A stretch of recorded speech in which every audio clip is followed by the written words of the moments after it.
Best option হলো বর্তমান অবস্থায় থাকা।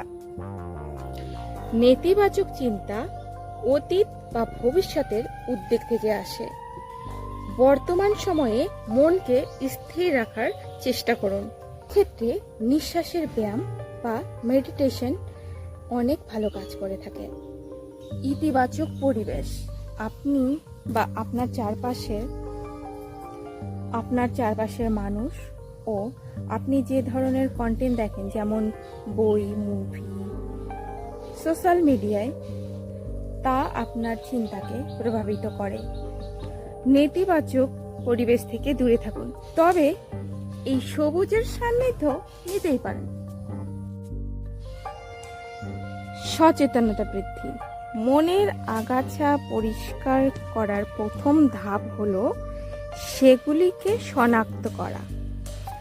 যখনই কোনো নেতিবাচক চিন্তা আসবে, সেটিকে চেপে না রেখে একটি ডায়েরিতে লিখে ফেলুন।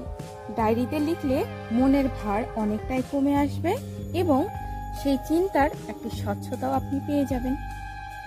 মনে রাখবেন, শারীরিক ঘুম ও পর্যাপ্ত পরিমাণ পরিশ্রমও কিন্তু আমাদের দরকার।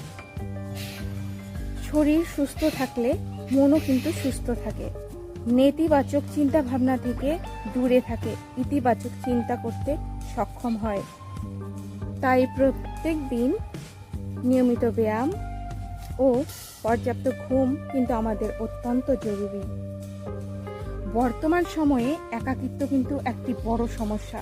যারা একাকী বাড়িতে থাকেন, তারা কি করতে পারেন, তারা একটি তাদের ছোট্ট একটু জায়গাতেও দু একটি গাছ লাগাতে পারেন, আর সেই গাছের নিজের পছন্দ মতো সবথেকে প্রিয় নামটি দিতে পারেন এবং তার সঙ্গে 5 মিনিট অবশ্যই সময় কাটাতে পারেন। দেখবেন অনেকটাই বিষণ্ণতাটা কমে গেছে।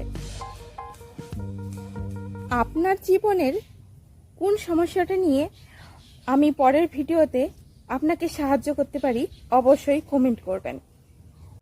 তবে আজ আসি, দেখা হবে পরের ভিডিওতে।